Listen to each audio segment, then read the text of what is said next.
শীষ নিয়েই যত গোলমাল।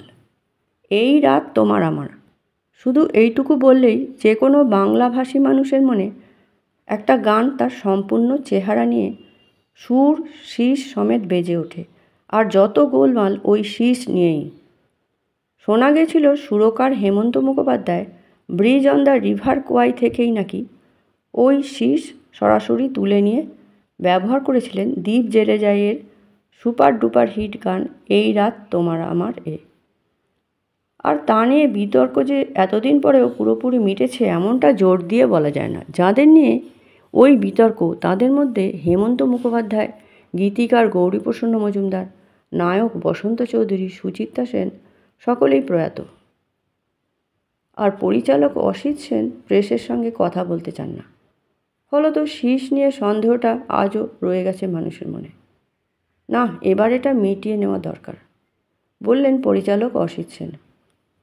তার মতে এটা বাঙালির মূর্খতা, অজ্ঞতা আর ঈর্ষা ছাড়া কিছুই নয়। তিনি বললেন, হেমন্তদা আমার ছবির কাজ সবসময় একটা স্পেশাল কেয়ার দিয়ে করতেন।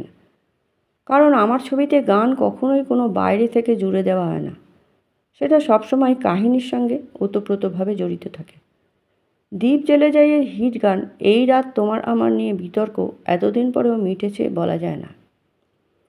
এই রাত তোমার আমার সুর করার সময় আমি হেমন্তদাকে শুধু বলেছিলাম যে এই গানটার মধ্যে এমন একটা কিছু যেন থাকে যেটা লোককে হন্ট করবে। হেমন্তদা বেশ গিটার ইউজ করলেন, গানটা হয়ে গেল, ভালোই হলো, কিন্তু আমার মন ভরল না। তখন আমি টালিগঞ্জে থাকি, রাতে শুয়ে আছি, ঘুম আসছে না, গানটার কথা ভাবছি। ওই সময় প্রতি রাতে একটা ছেলে শীষ দিতে দিতে আমার বাড়ির সামনে দিয়ে যেত। সেদিনও যাচ্ছে, আর ওই শীষটা শুনেই আইডিয়াটা পেয়ে গেলাম। পরদিন যখন হেমন্তদাকে ব্যাপারটা বললাম, উনি মুখ ঘুরিয়ে পাশে বসা গৌরীপ্রসন্ন মজুমদারকে বললেন, গৌরীবাবু আবার একটা ঝামেলা হয়েছে। গৌরীবাবু পা নাচাতে নাচাতে বললেন, কেন, আবার কি হলো? গান তো হয়ে গেছে। হেমন্তদা বললেন, অসিতের গান কি অত সহজে হয়? ও এখন বলছে শীষ দিতে হবে। গৌরীবাবু শুধু হেসে বললেন, ওর মাথায়ও আসে। তারপর বম্বে বা অধুনা মুম্বাই থেকে শীষ দেওয়ার জন্য একজন এ গ্রেড শিল্পীকে আনা হলো। শীষটা সেই দিয়েছিল। মাইক থেকে তার মুখ একটু সরিয়ে শীষটা রেকর্ড করা হয়েছিল। তারপর গান ও ছবি এই দুটোই ভীষণ রকম হিট করে যাওয়ার পর এই বিতর্কটা হঠাৎ ছড়িয়ে পড়ে। এটা কিভাবে কার মাথা থেকে বেরিয়েছিল জানা নেই, তবে আমি কথাটা শুনে আকাশ থেকে পড়েছিলাম। কারণ এরকম একটা অত্যন্ত ভিত্তিহীন ব্যাপার যে কারো মাথায় আসতে পারে সেটা ভেবেই অবাক লেগেছিল। আজ বুঝি এইসব ছোটোখাটো ব্যাপারে হেমন্তদার মতো মহান শিল্পীদের কিছু যায় আসে না। এগুলো শুধুমাত্র বাঙালি জাতির ক্ষুদ্রতারই পরিচায়ক।